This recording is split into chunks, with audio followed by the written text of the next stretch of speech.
Hey y'all, welcome back to Rolling with Stones. So today is going to be a video on how to apply Socialite Mink lashes. So if you guys saw my last video, I made the huge announcement that I am coming out with a line of mink eyelashes. Now it's called Socialite Mink Lashes. I have 4 styles. The styles are 9 to 5, day party, after party, and nightlife.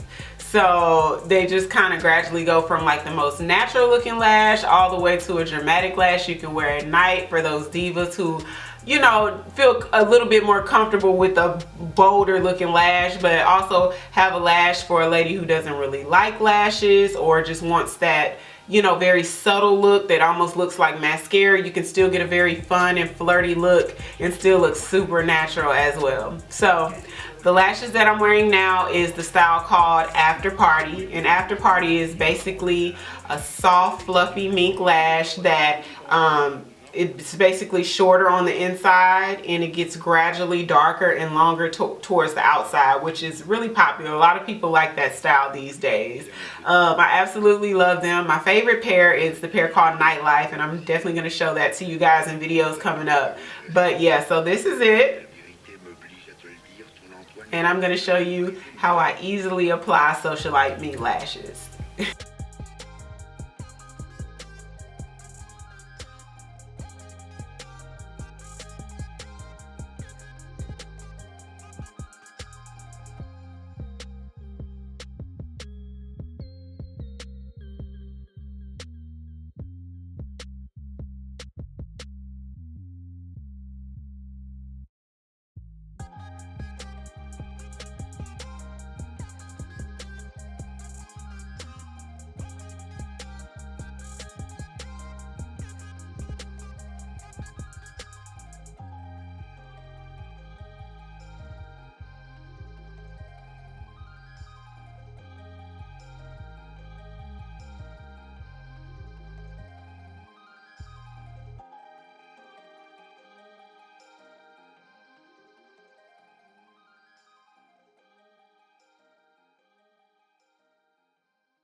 Thank you guys for watching. I hope that it was easy enough for you guys to learn how to apply lashes. I'll definitely have more lashes that's like more into detail for you ladies who really need me to break it down on how to apply lashes, but definitely there will be more to come. So if you have any questions or comments or any video ideas that you guys may have, don't hesitate to leave it down below. Don't forget to subscribe if you haven't already, and until next time, thank you so much for rolling with Stone.